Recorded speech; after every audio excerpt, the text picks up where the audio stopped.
चलिए स्टूडेंट्स, एक नए टॉपिक से शुरुआत करते हैं। आज चैप्टर 3 का ही टॉपिक है। टॉपिक का नाम है treatment of reserve and surplus in case of change in profit sharing ratio among the existing partners.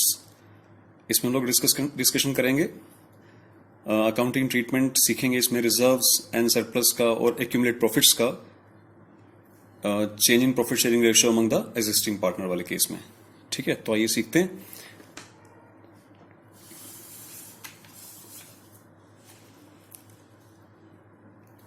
इस केस में इस टॉपिक में दो केसेस रहेंगे।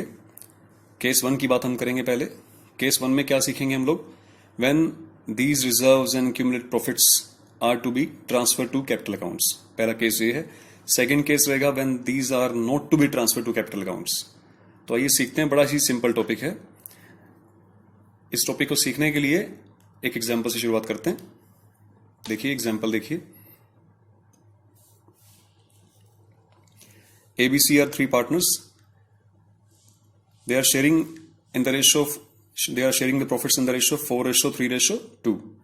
Later on, they have decided to change the ratio, and the new ratio will be 1:1:1. It means equally. ठीक है।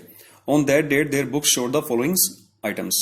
उस दिन जिस दिन ये डिसाइड हुआ है, उनकी बुक्स ये वाली आइटम्स शो कर रही हैं, ये बैलेंसेस शो कर रहे हैं। तो ये बैलेंसेस ध्यान से देखिए। इसमें लिखा हुआ सबसे पहले प्रॉफिट एंड लॉस अकाउंट का credit balance. Profit and loss account का क्रेडिट बैलेंस मींस ये प्रॉफिट है। ठीक है, अगर डेबिट बैलेंस होता तो लॉस होता, क्योंकि P&L या P&L एप्रोप्रिएशन का जो क्रेडिट बैलेंस होता है दैट इज इनकम साइड। तो इनकम साइड अगर एक्सीड करेगी तो प्रॉफिट ही देगी हमें। So profit and loss account का बैलेंस क्रेडिट है 1,20,000 रुपए का।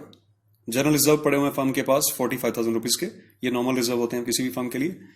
वर्कमैन कंपनसेशन रिजर्व पड़ा हुआ है 60,000 रुपीज का। ये वर्कमैन कंपनसेशन रिजर्व क्या होता है, इसके बारे में डिटेल में बात तो हम लोग नेक्स्ट वीडियो में करेंगे। इसके 5 केसेस हैं, वो हम लोग बहुत ही ढंग से डिस्कशन करेंगे।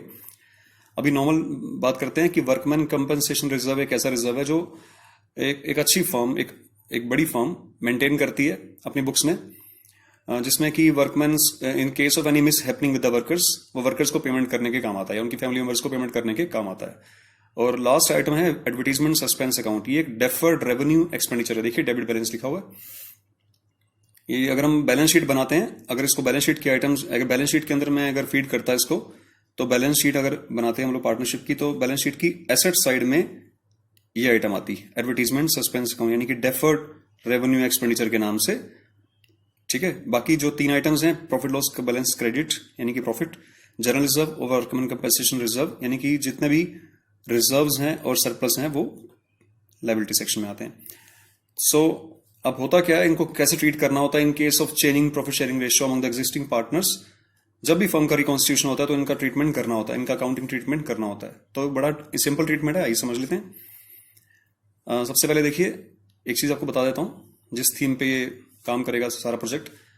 थीम ये है कि जब भी in case of the reconstitution of firm, so all profit and all reserves are distributed among the partners in old ratio।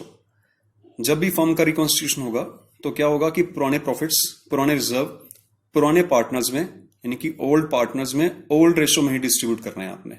ठीक है, इसी तरह अगर फर्म में कोई डेफर्ड रेवेन्यू एक्सपेंडिचर है, डेबिट बैलेंस है, या फिर लॉस है, ध्यान दीजिए लॉस भी एसेट साइड में दिखाया जाता है। यानी कि P&L का बैलेंस अगर डेबिट होता, यहां क्रेडिट है, अगर डेबिट होता तब भी एसेट साइड में होता, तो लॉस और deferred revenue expenditure, advertisement suspense account और लॉस, इनका थिंग क्या रहेगा कि जब भी फर्म का रिकॉन्स्टिट्यूशन होगा तो ये दोनों चीजें ओल्ड रेशियो में, ओल्ड पार्टनर्स में राइट ऑफ की जाएंगी।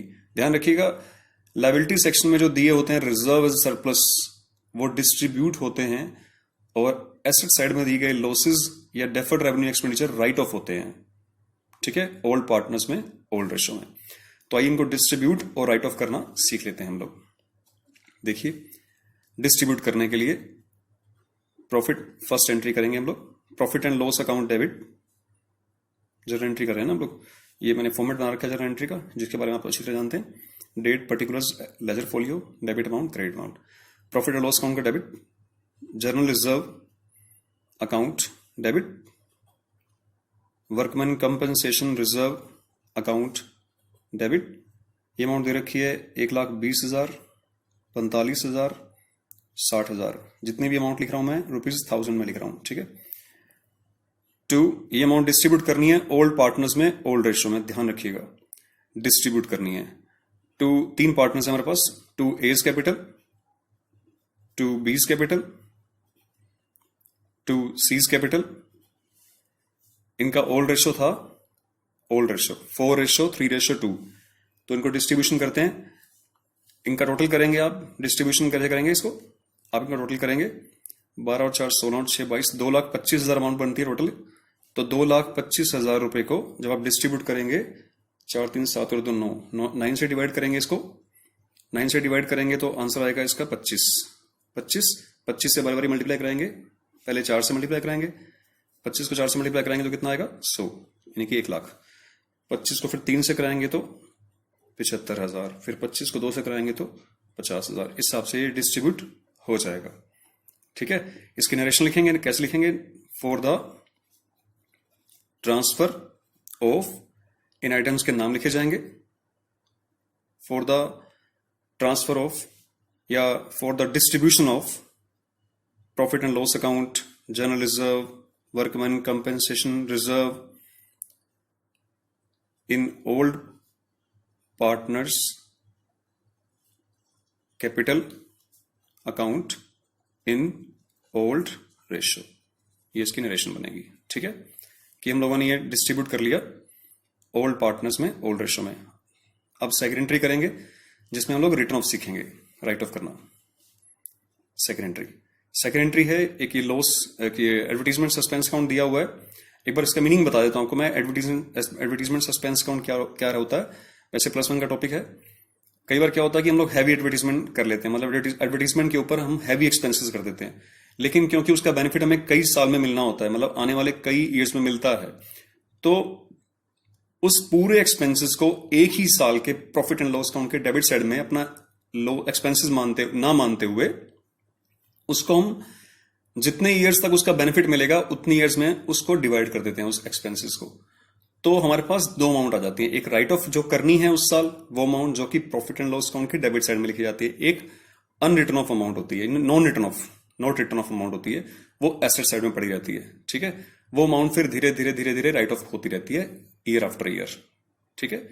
सो ये नॉट रिटर्न ऑफ अमाउंट है, 90,000 रुपीज को राइट ऑफ करेंगे आज, क्योंकि फर्म का रिकॉन्स्टिट्यूशन हो रहा है, चेंज हो रही है एग्रीमेंट। तो राइट ऑफ करने के लिए आप पार्टनर्स को डेबिट करेंगे, कैपिटल अकाउंट को, A's capital account debit, B's capital account debit, C's capital account debit to advertisement suspense account. Amount है हमारे पास 90,000 रुपीज की, ठीक है। 90,000 रुपीज की अमाउंट है, इसे आप राइट ऑफ करेंगे। ध्यान रखिए मैं बोल रहा हूं राइट ऑफ करेंगे, डिस्ट्रीब्यूट नहीं करेंगे। डिस्ट्रीब्यूशन होता तो पार्टनर्स को बेनिफिट होता, उनका अकाउंट कैपिटल अकाउंट क्रेडिट होता है, लेकिन यहां राइट ऑफ कर रहे हैं तो उनका कैपिटल अकाउंट कम हो जाएगा, यानी कि एसेट्स को फिनिश करने वाले हैं आप, ठीक है। तो अकाउंटिंग इक्वेशन के हिसाब से जरा सोच के देखेंगे कि अगर एसेट्स फिनिश होती है तो लायबिलिटी फिनिश हो जाती है ना, वो मैच होती रहती है आइटम्स। तो 90,000 रुपीज को आप ओल्ड रेशियो में राइट ऑफ करेंगे, 4:3:2, ठीक है। टोटल 9 बनता है इनका, 9 से इसको डिवाइड करेंगे तो 10,000 आ जाएगा। अगर 90,000 रुपीज को, मैंने 90,000 ही लिख दिया, वैसे तो रुपीज 1000 लेके चल रहा था मैं, चलो कोई बात नहीं, समझाने की बात है।